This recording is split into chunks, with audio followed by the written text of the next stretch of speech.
Hey guys, what's up? This is day 12 of my Candida cleanse and Detox cleanse, and I feel super cut, super lean.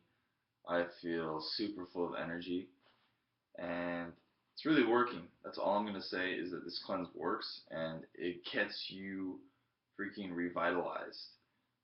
You just need to make sure you're doing a couple things. Make sure you're getting adequate amounts of sleep, and like with anything, ideally you don't want to go to bed too late because it's really going to mess with your circadian rhythm. Naturally, we're supposed to be going to bed like I think an hour after sunset and rising about an hour before sunrise or 2 hours before sunrise. Ideally, that's how it kind of works. But nowadays with technology, I mean, we're up late watching. I know I'm a culprit watching TV shows or movies, so that really messes up your whole rhythm. But the earlier you go to bed, the earlier you get up. Obviously, the better it is for your rhythm and everything. But I wouldn't worry about that too much.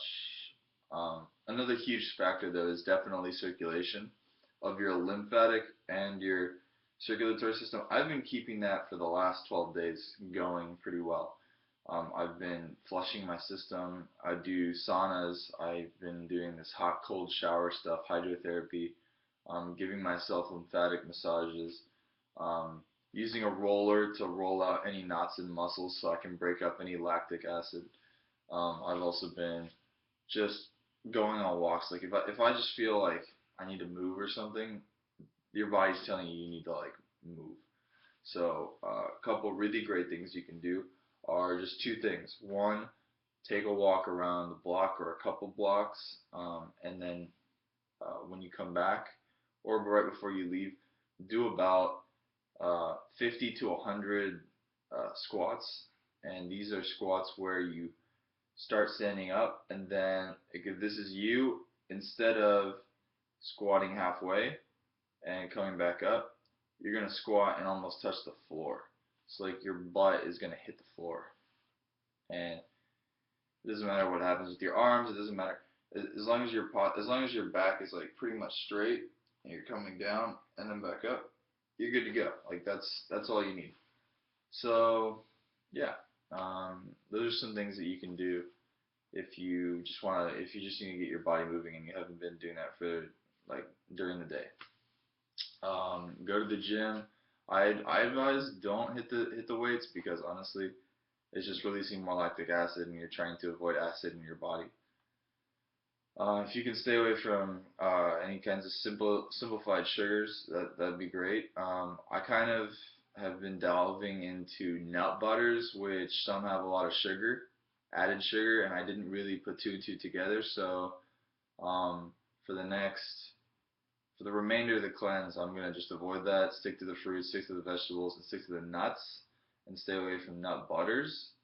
So I'm gonna avoid those for the rest of the cleanse. But just know that, especially if you have severe candida, or if you have that, if you're feeding it just pure sugars, it goes right to your bloodstream and it goes right to the source where they can absorb it, and then they're just going to be releasing alcohol into your system. So you're going to get the brain fog, you're going to get the muscle fatigue, you're going to get all just all the issues that you had before the cleanse, and they're going to come back because in a moment's notice that stuff comes back. I mean, you could have, like, let's say right now I eliminated through the cleanse maybe 25% of the candidal infection that I had, right?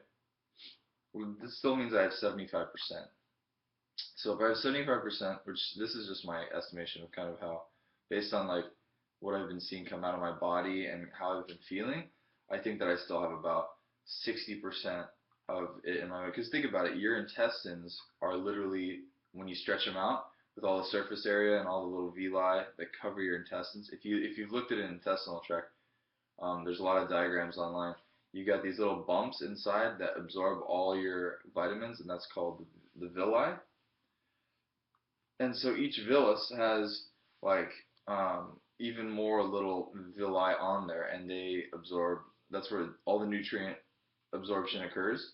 But if you stretch all of that out, it actually has a surface area equivalency of a tennis court, like a full tennis court. So that's a lot. Imagine that covered with bacteria, right?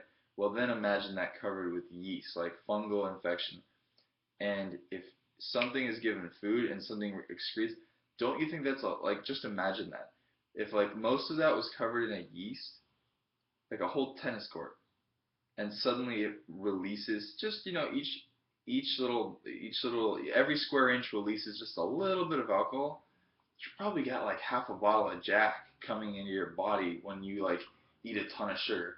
And that's why you feel brain fog. That's why you feel like passing out after, or just laying on a sofa after you've eaten a big meal, a big crappy meal, because you literally just got intoxicated, man. You just got you're getting yourself knocked out. So I never realized that, but I started drinking at a very young age, apparently, probably like 6 years old. So I mean, just based on the Candida, my liver's been going at it for a long time now. So I need to give my body a break, and I just can't wait because honestly, not when this cleanse is over, but I'll probably keep doing more cleanses this year. But with the diet, just the diet's gonna be the most important part. Completely cutting out the sugars, sticking on the vegan diet.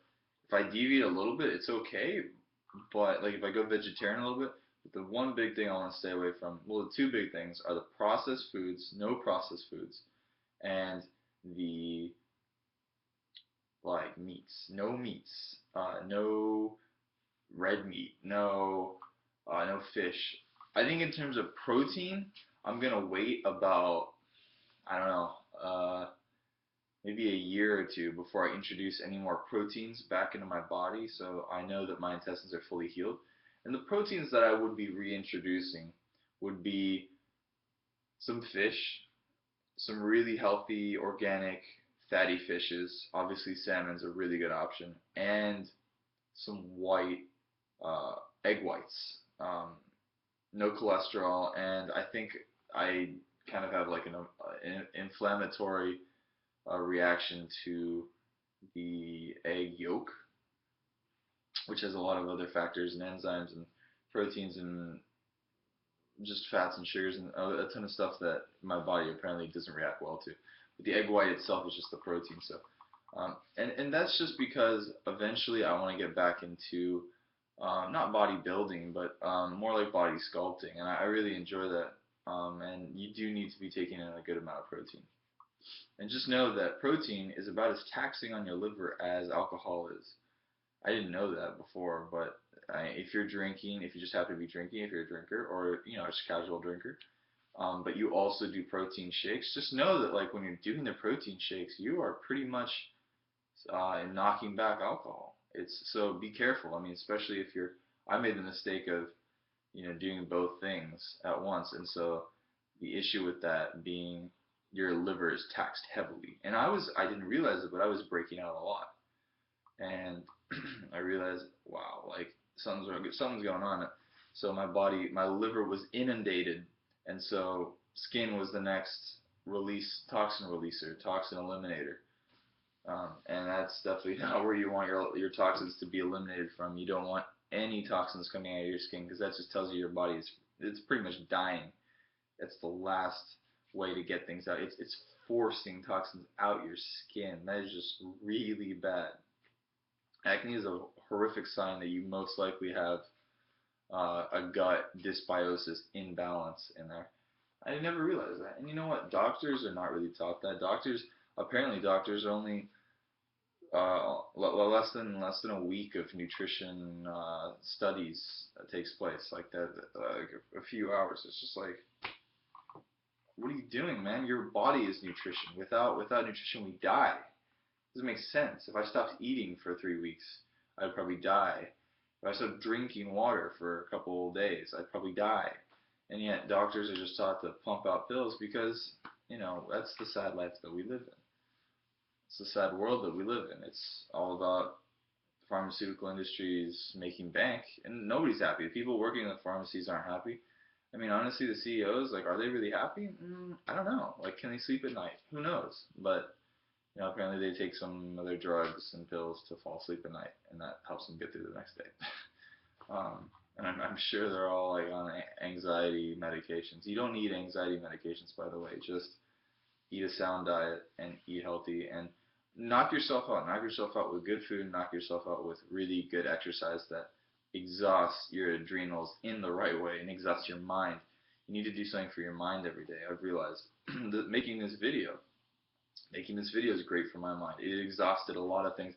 I was able to vent through this video, inform other people who are interested in this kind of stuff, um, and just talk. People need to talk. A lot of guys like myself have trouble talking, like about stuff that matters to other people. They just want to be cool. They just want to, I don't know, enjoy their lives. They less thinking, more doing, more kind of like, yo, we only live once. Like let's enjoy our lives. But you need to focus on also getting out. Everyone's extremely intelligent. They don't realize it. Getting that intellect to show and getting it out there into the world so that when your ego, I mean, I'm not sure if my terminology is right here, but in terms of psychology, when your ego is kind of like compromised um, because you're not using the internal intellect and your smartness, you're not using that. I think that it does a toll on your psychology. It does a toll on, it does a real number on how you perceive yourself and your confidence. Your confidence is lowered extremely when you don't have like a good ego balance because you're not. We need to teach. Especially when you get like 18 plus, like when you're already out of high school. I think my belief is that if you're not doing anything either lucrative or monumental, like anything that's like really helping others is helping yourself kind of mentality. If you're just trying to help yourself and being selfish, and I've definitely been through that road, it's not it's not going to be lucrative, that's for sure. And even if it is, it's not going to be um, pleasing. It's not going to be happy, and it's not going to be satisfying. Is the word I'm looking for. You're not going to be satisfied at the end of the day. So, and regardless, like, so just know that psychology and the body go hand in hand. And this cleanse has really opened up my psychology. I feel kind of like zenned out. Like I feel like I just did yoga in the woods for 4 hours because of the cleanse, which is great. So just imagine if I was doing yoga in the woods for just maybe like 30 minutes. I haven't been doing yoga as much as I'd like. That's because I'm not the most flexible guy. But if you find yourself being more flexible, you really like yoga, go for it. All right, guys. Catch you later.